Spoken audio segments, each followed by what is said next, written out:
Assalamualaikum warahmatullahi wabarakatuh. Alhamdulillahirabbil alamin.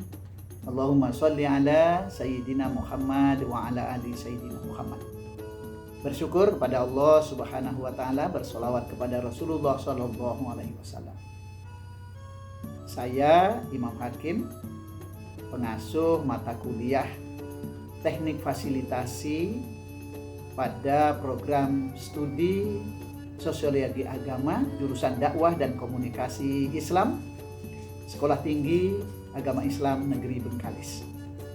Pada kesempatan ini akan memberikan pembelajaran terkait dengan pokok bahasan tentang keterampilan fasilitator.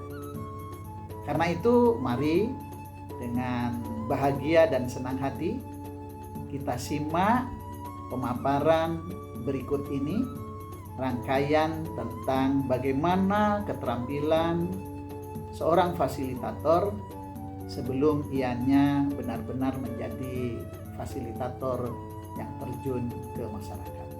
Mari kita simak berikut ini. Fasilitator merupakan serangkaian kemampuan yang harus dikuasai oleh seorang fasilitator sebelum ia terjun ke masyarakat. Kemampuan tersebut meliputi kemampuan bertanya, kemampuan mendengarkan aktif terhadap audien, kemampuan berkomunikasi, dan kemampuan menggunakan bahasa tubuh, serta kemampuan mengarahkan orang. Kemampuan bertanya. Nah, kemampuan bertanya adalah kemampuan fasilitator untuk memancing pengalaman peserta, bukan mengajari. Nah, pertanyaan yang baik akan membuat peserta didik untuk bisa mengungkapkan pengalamannya dan menemukan solusi sendiri tanpa merasa digurui. Nah, kemampuan bertanya ini adalah kemampuan untuk menggali pengalaman peserta didasari rasa ingin tahu. Misalnya, fasilitator menggunakan kata tanya, menurut ibu mengapa ada orang yang tidak pernah marah pada anaknya? Nah, sesungguhnya pertanyaan ini adalah ingin memancing bagaimana audien itu selantiasa merespon apa yang sedang dibicarakan. Nah, berikutnya adalah kemampuan mendengar aktif. Fasilitator itu tidak hanya berkomunikasi satu arah, melainkan lebih banyak menjadi pendengar.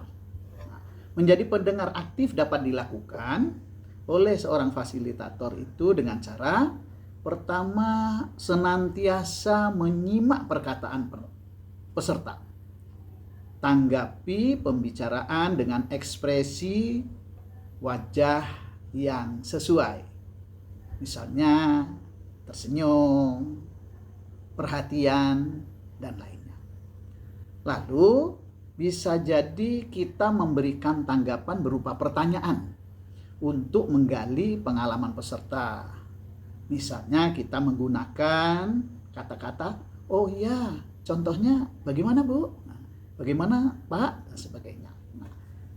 Lalu berikutnya, mendengar aktif ini jangan memotong pembicaraan orang atau audien kecuali topiknya sudah jauh melenceng dari pembicaraan yang sedang dibahas. Ajak peserta kembali ke topik dengan cara yang sopan apabila ada pembicaraan yang keluar dari topik pembicaraan.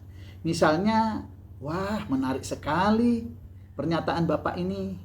Namun mungkin pembicaraan ini sementara kita tahan dulu, nantinya akan dibicarakan pada kesempatan yang berbeda.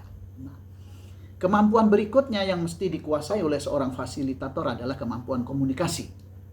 Hal utama yang dilakukan bagi seorang fasilitator adalah menjalin komunikasi yang baik.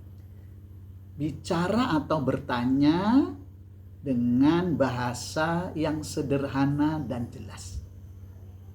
mesti kita menggunakan kalimat singkat dan langsung kepada tujuan. Misalnya, Bapak, putra Anda yang masih sekolah di SLTA itu masih sering ngajak ngobrol? Atau mungkin kita berupaya untuk mengenal semua peserta yang ada dan kita berusaha untuk menghafal. Dan itu kita gunakan pada saat kita memanggil atau mengulangi kalimat yang disampaikan oleh peserta. Misalnya, Ibu, Bapak ada yang menanggapi pertanyaan ini? Ya, silakan. Misalnya Pak Budi, sambil kita mendekati yang bersangkutan. Itu merupakan adalah komunikasi yang mendekatkan antara fasilitator dengan audien. Nah, berikutnya kita mesti mampu memanfaatkan apa yang disebut dengan bahasa tubuh. Bahasa tubuh adalah bentuk komunikasi nonverbal yang meliputi misalnya tatap mata peserta. Nah, jangan kita bicara sambil melihat ke lantai atau ke langit-langit atau ke arah catatan dan lain sebagainya, kecuali menatap mata para peserta atau audien. Yang kedua, kita jangan banyak bergerak, artinya bergerak secukupnya, misalnya tangan kita menunjuk pada poster dan lain sebagainya. Berikutnya, bahasa tubuh yang mesti kita kuasai adalah kita tidak boleh gugup. Misalnya seorang fasilitator nampak gugupnya dengan memain-mainkan spidol atau pena, kadangkala melangkah ke depan lalu mundur yang tidak tentu arah dan tujuannya.